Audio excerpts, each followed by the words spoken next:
ನಮಸ್ಕಾರ ವೀಕ್ಷಕರೇ, ನಮ್ಮ ಯೂಟ್ಯೂಬ್ ಚಾನಲ್ಗೆ ನಿಮಗೆಲ್ಲ ಸುಸ್ವಾಗತ. ಇಂದು ನಾವು ಧನದೇವತೆ ಲಕ್ಷ್ಮಿ ಜನಿಸಿದ್ದು ಹೇಗೆ ಎಂದು ತಿಳಿಯುತ್ತಾ ಹೋಗೋಣ. ಅದಕ್ಕೂ ಮೊದಲು ನಮ್ಮ ಯೂಟ್ಯೂಬ್ ಚಾನಲನ್ನು ಸಬ್ಸ್ಕ್ರೈಬ್ ಮಾಡಿಕೊಳ್ಳಿ. ಪಕ್ಕದಲ್ಲೇ ಕಾಣುತ್ತಿರುವ ಬೆಲ್ ಐಕನನ್ನು ಕ್ಲಿಕ್ ಮಾಡಿ. ಲಕ್ಷ್ಮೀ ದೇವಿ ಧನ ಸಂಪತ್ತನ್ನು ಕರುಣಿಸುವ ದೇವತೆ ಎಂಬುದು ಎಲ್ಲರಿಗೂ ತಿಳಿದ ವಿಷಯವಾಗಿದೆ.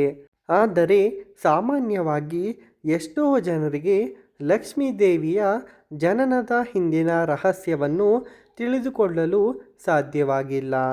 ಆದ್ದರಿಂದಲೇ ನಾವು ಈ ವಿಡಿಯೋದಲ್ಲಿ ಲಕ್ಷ್ಮೀ ದೇವಿಯ ಜನನದ ಕುರಿತು ಸಂಪೂರ್ಣ ಮಾಹಿತಿಯನ್ನು ನೀಡಲು ಹೊರಟಿದ್ದೇವೆ.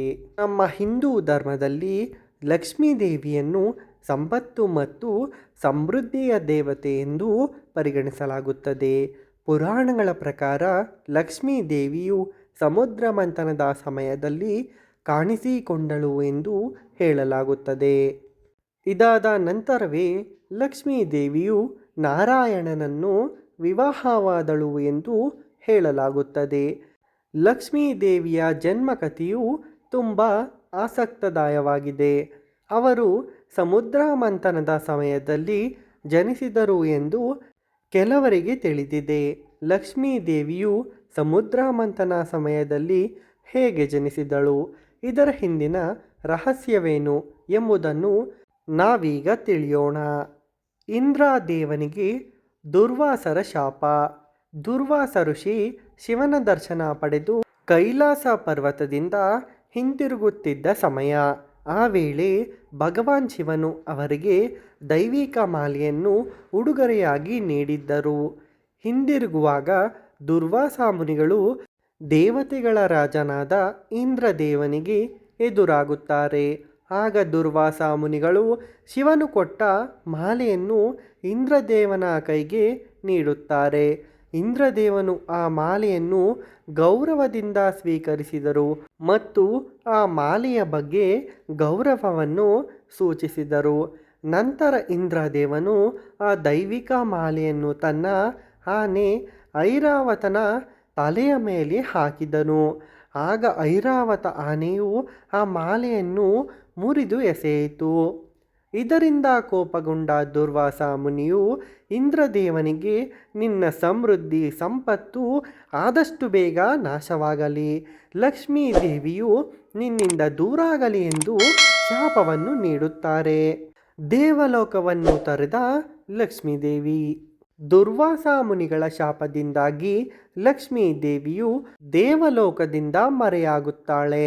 ಲಕ್ಷ್ಮೀ ದೇವಿಯು ಕಣ್ಮರೆಯಾಗುತ್ತಿದ್ದಂತೆ ದೇವರು ಮತ್ತು ದೇವತೆಗಳ ಶಕ್ತಿಯು ದುರ್ಬಲವಾಯಿತು. ಇದರ ಲಾಭ ಪಡೆದುಕೊಂಡ ರಾಕ್ಷಸರು ದೇವರು ಮತ್ತು ದೇವತೆಗಳ ಮೇಲೆ ದಾಳಿ ಮಾಡಲು ಸ್ವರ್ಗವನ್ನು ತಮ್ಮ ಹಿಡಿತಕ್ಕೆ ತೆಗೆದುಕೊಂಡರು. ದೇವತೆಗಳು ತಮ್ಮ ಅಸಹಾಯಕ ಸ್ಥಿತಿಯಲ್ಲಿ ಬ್ರಹ್ಮದೇವರ ಬಳಿಗೆ ಹೋಗಿ ತಮ್ಮ ಸಮಸ್ಯೆಯನ್ನು ಹೇಳಿಕೊಂಡರು. ಬ್ರಹ್ಮದೇವನು ಲಕ್ಷ್ಮೀದೇವಿಯನ್ನು ಮರಳಿ ಪಡೆಯದ ಹೊರತು ನೀವು ಶಕ್ತಿಯನ್ನು ಹಿಂಪಡೆಯಲು ಸಾಧ್ಯವಿಲ್ಲ ಎಂದು ಹೇಳಿದರು. ಸಮುದ್ರ ಮಂಥನ ಆರಂಭವಾಯಿತು. ಬ್ರಹ್ಮದೇವನು ದೇವಾನುದೇವತೆಗಳನ್ನು ಕರೆದು ಸಮುದ್ರ ಮಂಥನ ಮಾಡುವ ಯೋಜನೆಯನ್ನು ನೀಡಿದನು. ಸಮುದ್ರ ಮಂಥನ ನಮಗೆ ಅಮೃತವನ್ನು ನೀಡುತ್ತದೆ, ಇದರಿಂದ ನಾವು ಅಮರರಾಗಬಹುದು ಎಂದು ಹೇಳುತ್ತಾರೆ.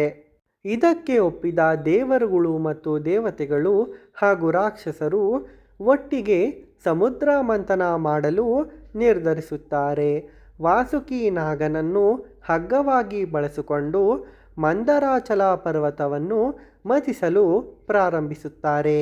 ಮಂದರಾಚಲ ಪರ್ವತವನ್ನು ಸಮುದ್ರದಲ್ಲಿ ಮುಳುಗದಂತೆ ರಕ್ಷಿಸಲು ವಿಷ್ಣುವು ಆಮೆಯ ರೂಪವನ್ನು ತೆಗೆದುಕೊಂಡು ಪರ್ವತವನ್ನು ತನ್ನ ಬೆನ್ನಿನ ಮೇಲೆ ಎತ್ತಿ ನೀರಿನಲ್ಲಿ ಅಡಗಿ ಕುಳಿತುಕೊಳ್ಳುತ್ತಾರೆ.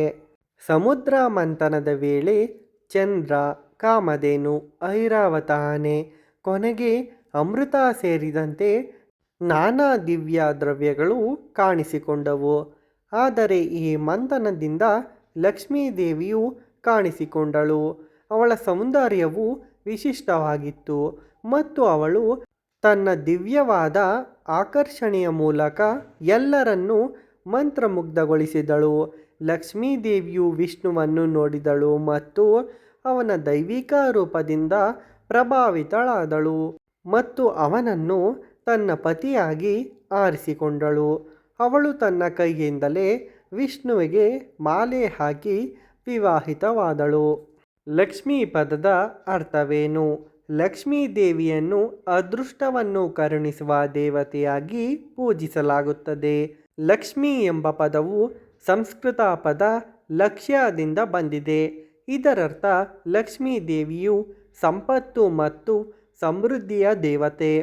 ಇದಲ್ಲದೆ ಅವಳು ಶುದ್ಧತೆ, ಔದಾರ್ಯ ಮತ್ತು ಸೌಂದರ್ಯ, ಅನುಗ್ರಹ ಮತ್ತು ಆಕರ್ಷಣೆಯ ದೇವತೆಯಾಗಿದ್ದು ಕಾಣಿಸಿಕೊಂಡಿದ್ದಾಳೆ.